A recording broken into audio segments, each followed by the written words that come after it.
You're with David Kurten and today's News Talk, TNT. Welcome back to the David Kurten Show here on today's News Talk. And we have a friend of the channel on today. This is Bishop Cai Dewar. Welcome to the show. Thanks, David. It's great to be with you. Thanks for having me on this morning. No, it's great to have you on the show as well. This is my first show at the new time of 9 a.m., so bright and early. Now, Cai, you are a bishop, is that right, in the Pentecostal church? For my sins, yes. I used to be the general secretary of a communion of churches. We were about 7,000 churches in 9 different countries, but I'm currently on a sabbatical, so I'm enjoying a bit of free time for the first time in about 15 years.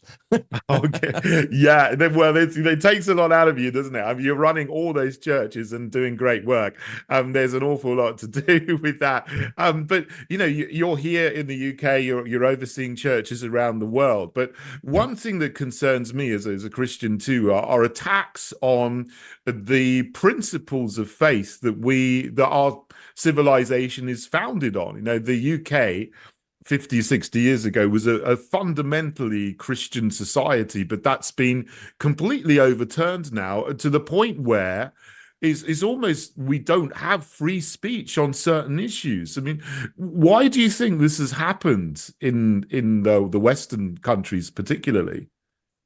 I have to be honest, I lay a lot of the blame for the situation we find ourselves on 2 things. Firstly, since about 2006, we have seen a very, very renewed and strengthened attack against the fundamental principles of the Christian faith. Following the release of films like The Da Vinci Code and books of that ilk, suddenly there was this very anti-Christian rhetoric.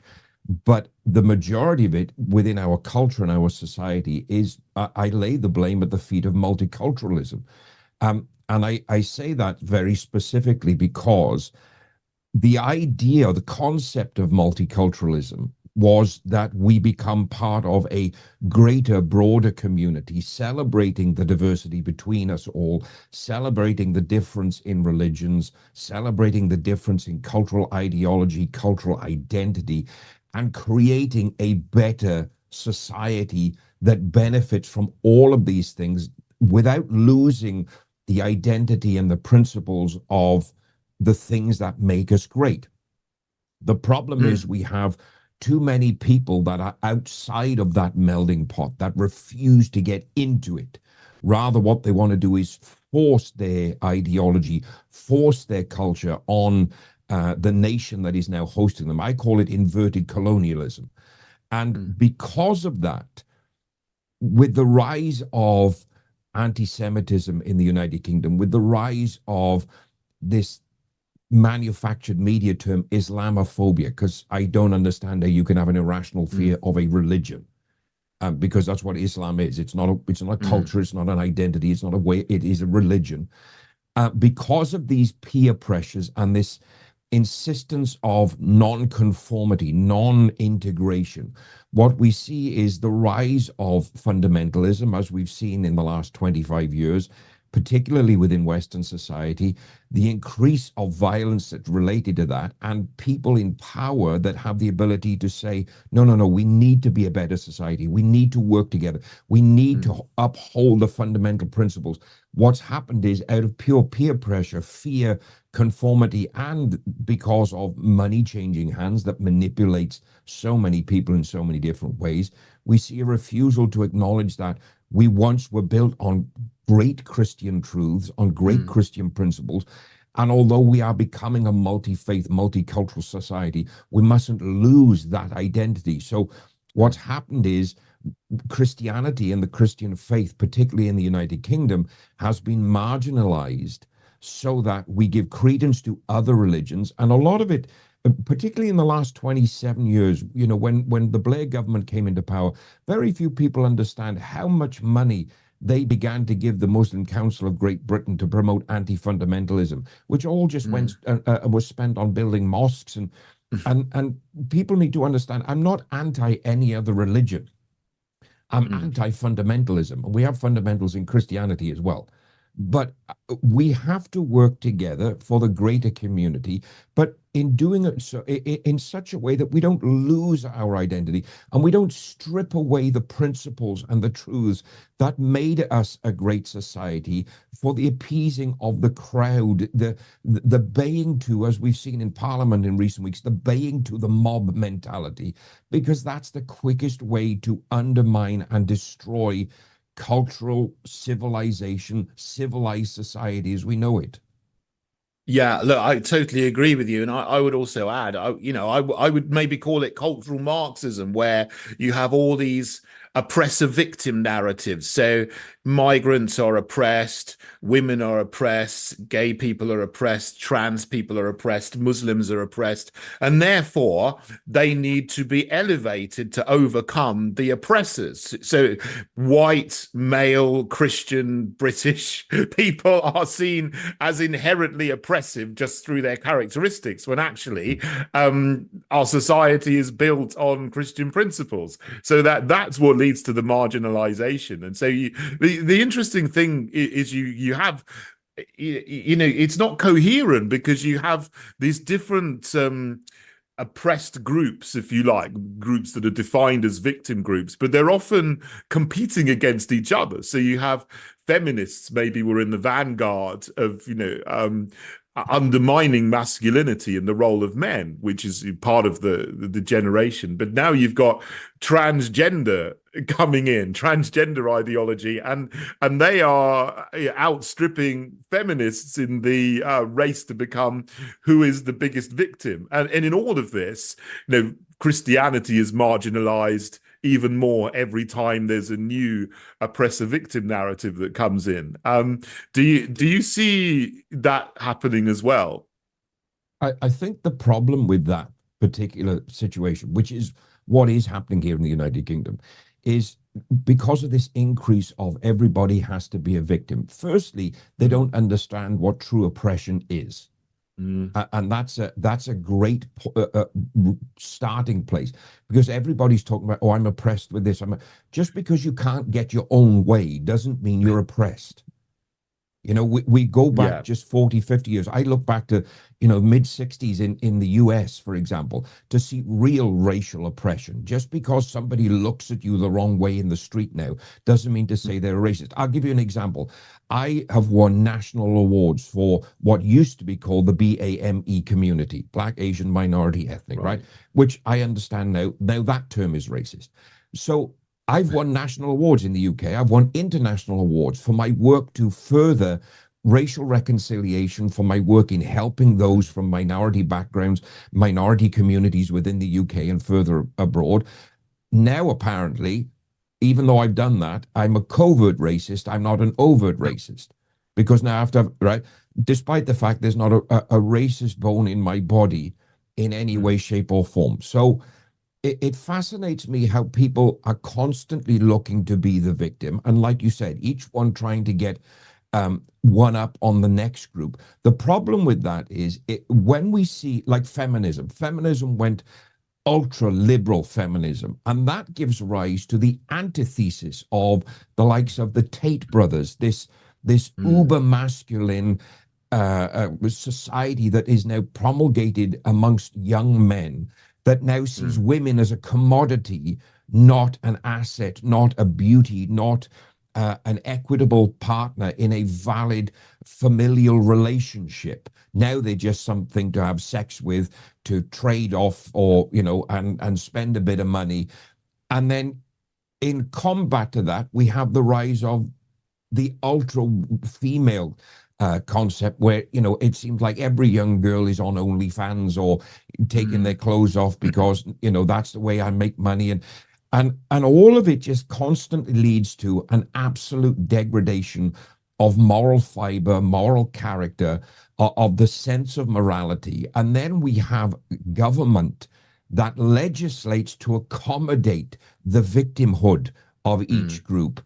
And that just, to me, it destroys the very fabric of our society. I think back to what Her Majesty Queen Elizabeth said in her Christmas speech, 1957, when she talked about we cannot move so rapidly towards the future that we lose the very values that made us great in the first place. And those are incredible words spoken, 70 odd years ago, almost.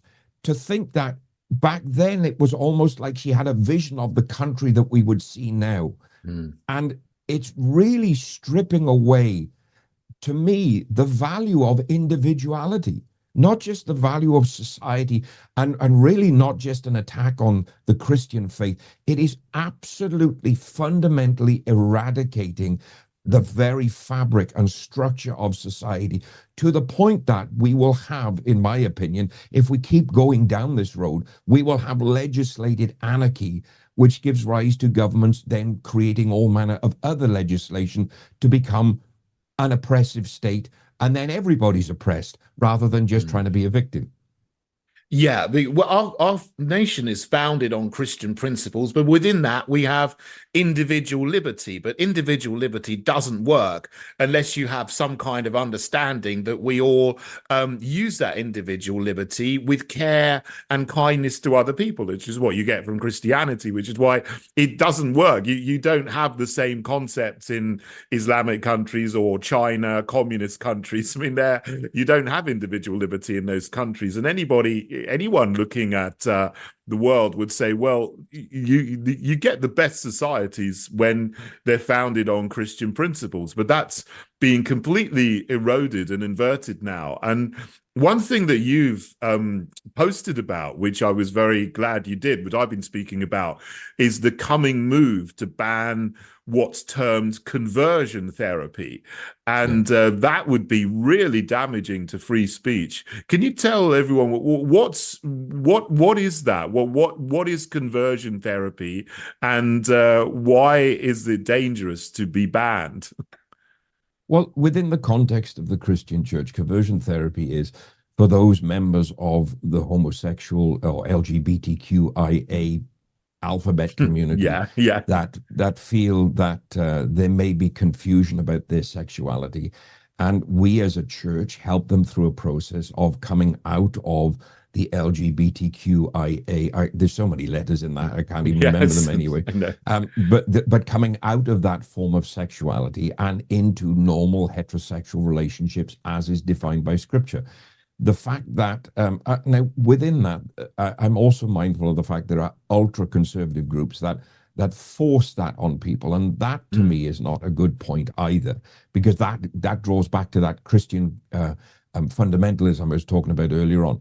But if somebody wants to go through the process of believing that their sexuality is not set in stone, it's not defined by how they feel, and they could convert to a normal heterosexual relationship, they should be allowed to go through that process. And churches and Christian organizations and other religious organizations should be allowed to help them facilitate that process.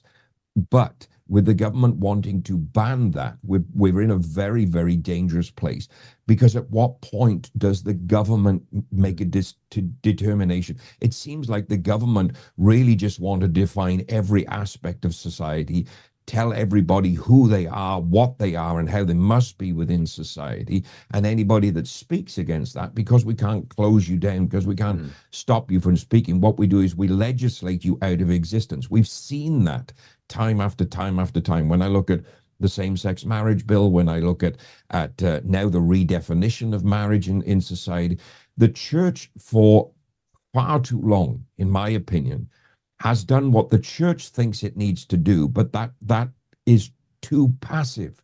See, I remember the day that the same-sex marriage bill was passed. There were thousands of Christians praying on Parliament Square, but it didn't change a single vote inside that chamber.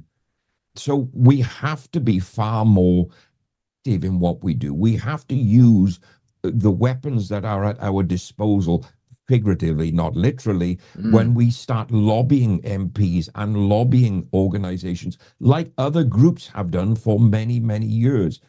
And we do it in a way, I'm thinking of what the writer of the Hebrews said when he said, let us not despise the forsaking of the gathering of the saints, for the promotion of love and good works and the exhortation of each other.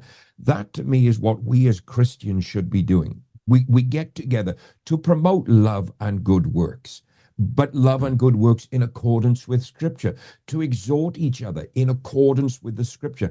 And people forget, for 1900, well, close to 2000 years, that formed a pretty good society within the United Kingdom. Like every society, we've had our ups and downs, we've had our dark spots, but we've repented. We've acknowledged that we've made mistakes, and the benefit of being in that position is we've never repeated those mistakes. In fact, we actively work to make sure we don't make those mistakes again.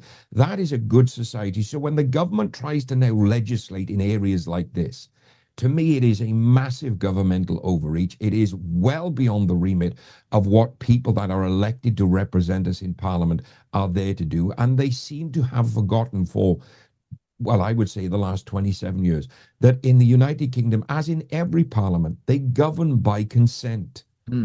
And if they are now actively legislating against the people that have given them the opportunity to represent them, I've said it many times and I will keep saying it, it is incumbent upon us as a people to immediately withdraw that consent to be governed by that government and by any government that would push those same agendas. Indeed, it's appalling to me how they are now undermining free speech, and it's been done in this particular instance. This is just one of many, in the name of gay rights or trans rights, but it seems this isn't actually a right. They just want to stop people from praying for others or counseling others or talking to others, or even parents who will refuse to affirm someone's chosen gender if they've been manipulated by gender activists and so on. But Cai, thank you so much for coming on the show. I would love to talk to you more, but what I would say at the end is I would encourage people to get involved in politics. And lobbying MPs, lobbying government is a very, very good thing. I think that churches, Christians need to be far, far more politically active than they are, because otherwise society is going to continue to go to hell in a handbasket. We want to turn that around and undo the inversion that's been going on over the last 27 years, as you say. So please do get involved in politics. This is the year to do it. There's local elections and national elections coming up soon. Anyway, Cai, thank you so much for joining me on the David Kurten Show. This is today's News Talk, TNT.